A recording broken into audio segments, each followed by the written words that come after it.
Sir பொண்ணு ஸ்ருதிஹாசன் அவங்க வந்து ஆல்ரெடி ஒரு ஷார்ட் ஃபிலிம் ஒன்று லோகேஷ் கனகராஜ் அவர் இயக்குனர் கூட ஒன்று பண்ணியிருக்காங்க.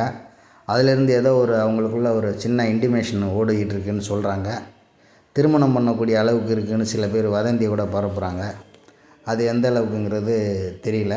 இருந்தாலும் வதந்தி தான் அது. உண்மையாக இல்லைங்கிறது ஆதாரபூர்வமான தகவல் இல்லை.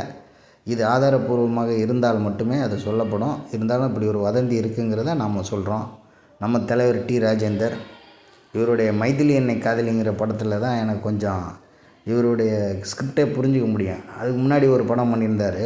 அப்போ கொஞ்சம் சின்ன வயசு, தங்கைக்கோர் கீதம்னு, அதெல்லாம் எக்ஸ்ட்ரீமாக இருந்தது.